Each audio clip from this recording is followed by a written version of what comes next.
everybody. Welcome back. Also, welcome back to me because I've been doing a lot of projects recently, so I haven't been on screen for you guys. During this recording, you're going to hear an organ playing, probably. I think you can hear it. You might be picking up on that. I don't know. If not, it was just awkwardly silent for 2 seconds. But I am currently on my break at my job. I'm backstage. As you can see, monitors, a lamppost, and a rug, and other theatrical type stuff. Two things that I very much wanted to speak to you about, which is the whole reason for this video. One is a EP that has been released recently, and two is a theater festival that I recently went to. So we're going to jump right in. My friends who I've worked with before on here, Chessa and Zach Fontanez, recently released their first EP. That got released at the beginning of this month, and it's called the Creepy EP, and it's Chessa and the Zach. So if you go on YouTube or Facebook or Instagram or just Google it, Spotify as well, you search Chessa and the Zach. Chessa is spelled C-E-S-S-A and the Z-A-C-H, and you'll find them. Take a listen, you know, a little spooky, a little folk rocky, a little, you know, a little bit of everything, you know. There's some good stuff on there. My current favorite is the song King. I know Midnight at the Diner is a hugely popular one as well, but mine right now is King. So take a listen to that, and hopefully you'll find something you like on there. But yeah, so check them out. Also, I recently went to the New Masculinities Festival in New York City at the LGBT Center. I told you guys about this months ago. I sent in a series of arguments. It did not get accepted, but I was emailing back and forth with Michael and Will, and they sent me the rejection letter, and at the same time they invited me to come. They said they really liked my piece and they would like to meet me. So I and a guest were invited to go to the festival. Anyway, I went. So that happened not too long ago. See, October 19th, at the LGBT Center. And this is the 7th annual, so they do this yearly, and they've only been at the center, at the LGBT Center in the city for a couple years. But for the next couple of moments, I'm going to have to have you guys excuse me while I'm looking at this program as I read you some of the stuff. I'm just going to briefly go over it. I'm not going to stay here for a half an hour and tell you about each of them. If you do want to hear more about anything in particular, or about some of the ones I didn't talk about, comment below or message me, and I can create a specific video for each one. So we actually jumped into one of what ended up being one of my favorites from the entire festival, which was a play called Distrepo. And that was written by, see, we're going to be looking at this because I do everything improv, written by Gabriel Stelianshanks, performed by Nyland. And it was awesome. I loved it. It started off, it was very intimidating. It was an interactive show. And it was intimidating and sexual and aggressive to start off, but continuing, but especially at the beginning, it came on very strong, and it was different, you know. Oftentimes in theater, you're going just to watch, and you're just gonna be seeing a performance. And sometimes there's light interaction, you know, trying to get you to clap, or someone like saying, "Oh, hello," talking to you in the audience. But this was different. This was interaction, and it was intimidating. You know, you kind of, you know, there's a one-man show, and when the character walked near me, I just got very closed off. You know, please don't touch me, don't interact with me. I just want to watch. But you know, you don't always have that choice. I mean, you do. If they come up to you, you can be like, "No, please leave me alone." But it feels like you're unsafe, which is, you're not unsafe, but it feels like that. And sometimes that's what theater does. It makes you feel uncomfortable because of something that you're seeing or something that a character is doing. And then you have to question upon yourself why I felt that way. But I like this piece a lot. There are some parallels between this character is based on an actual tyrant that there was in the past, and a warrior, and he was making parallels between stuff that is going on in his time and what is currently happening, um, and forcing us to question what we're going to do about it and what how far is too far, I guess. Um, but yeah, so that was one of my favorite pieces right off the bat. We jumped right into that, and I was loving it.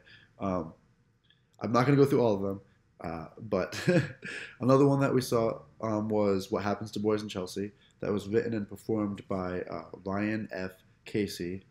Um, that one was also interesting. So that was it started off with slam poetry, which I feel we don't see as often as I would assume we might in modern theater. Because verse, poetic language, was so popular to us now based on the history.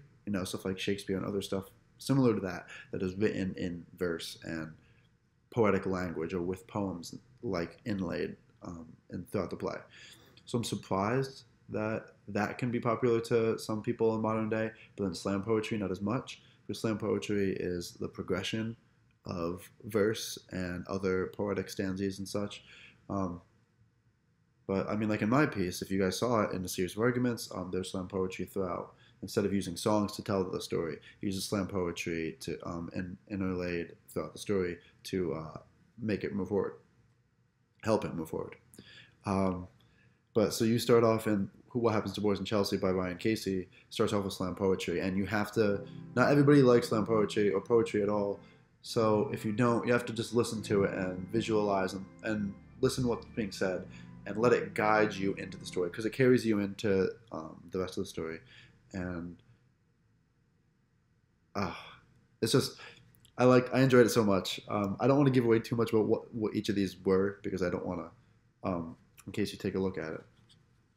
But that one was talking about masculinity and growing up and certain events that happened, incidents that happened in the person's life, about how it was perceived based on family and society's view of that person. Um, there was also songs that occurred at the festival. One of them that was played was called 3 A.M. Confessions by Paul Samuel Laviles. Now, he's from Brooklyn, and he performed. They performed a bunch of songs, but 3 A.M. Confession was my favorite. So I'm hoping there's something on YouTube. I haven't looked yet because I've been at work and I got home really late. When I got home from the festival, I got home really late, and I've been working a lot since then. So I haven't had the chance to look yet, but I plan on the same thing. I hope some of these playwrights are on New Play Exchange so I can take a look at them. Um, anyway, so 3 A.M. Confession. If it's not up there, oh well. Hopefully it is. Another song that Daniel De Jesus performed. I don't remember what the instrument is called, unfortunately. It's the bigger version of the violin, but it's not the bass, like not the huge one that you sit next to. That's taller than a human, and not the violin that goes on your chin and shoulders. The medium large one that goes in between your legs and in front of you. That one. Daniel De Jesus played that, and it was fantastic. It was kind of rockish riffs and ethereal singing. Different tones from the lower tones to the higher tones. It was fantastic. So I'm hoping I can find some of their work on YouTube as well. I love YouTube, and hopefully I can find some of that. But so maybe you could as well. So look up Daniel De Jesus. Maybe you'll find something. Also, okay, let's talk about these two. These are the last two. So This Is Eden was pretty cool as well. That was written by Celeste Kahn, or Celeste Kane. I believe Celeste Kahn. It's spelled Cahn. They wrote This Is Eden. And it's about these two very macho pilots who see a spaceship. And the aliens are semi-effeminate. And the goal of the aliens is to turn the world gay to stop global warming and stop conflicts and war and disease and all this stuff. And the whole piece was, a parody of what some people actually believe, like the goal, like the gay agenda. what the goals are. You know, they were like, oh, we want rights, but then people are like, oh, well, you want to make everybody gay, and you think being gay will make everything better. And so this whole piece was a parody of that, saying, oh yeah, you're right, that's what we're trying to do. That's the aliens are gonna come and make everybody gay, and then there'll be no more conflict, and the world will be perfect. And, you know, it was hilarious. So hopefully that's on New Play Exchange. If not, hopefully somebody else gets to see it soon. Hopefully it gets produced more. By Celeste Kahn. This is Eden. That one was great. And then I'm going to end with, if I get back to it, Tiger Barb. So this one was written by, I've got to go this page one more time. Jordan Morel. Morel is spelled Morille, so maybe Morille. But Jordan wrote Tiger Barb. And the play, I'm not sure if they're documentarians. They seemed like they were, but there's a fire documentarian that's working, and a fish documentarian, like an aquatic documentarian, that has been transferred to the fire division of what they do. And they seem like polar opposites when they show up. You know, she's kind of a loner, kind of cut off. You can tell right off the bat that she's well educated, but she is also very closed off to herself. And the opposite of her was a more country down home guy that we don't know too much about. Not either of them, but like perception is that he just like setting stuff on fire, you know? But as the show goes on, we realize that they're much more similar than you expect. And the duality of the characters of this highly educated loner versus the down home fun lover, you know? But then we found out they're both kind of that person in themselves, you know? And so seeing them converse, I think coming from a small town and knowing, not that my hometown is very country, but I hang out with both sides of that, you know, as well as everybody else. But I've been in circles where it's very country people, you know, people that have had blue collar jobs their entire lives and plan to probably for forever, jobs that I've had, and then people who maybe never did that kind of stuff, never did that hard labor kind of stuff. And I think it's important to bring those characters together because people don't always think that they can exist in the same space, and that's what I loved about this. And they became much better, like much more comfortable with each other throughout the show. So that was really cool. I'm not going to keep you forever though, so I'm going to end it there. So like I said, you could actually probably still see the list of this stuff online. So if you go to their website, just search New Masculinities Festival, NYC 2019, you can find a list of everything that happened there, and maybe you can read. So if you want, message me or comment below to tell me stuff you want to hear more about. And go look at Chessa and the Zach's EP. And yeah, hopefully you guys checked out the Harsh Reality of Dating a Poet video that came out not too long ago.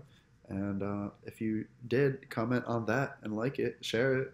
Comment here if you liked it. Comment wherever you want, you know. But yeah, thank you for stopping by, and we'll see you next time. Peace.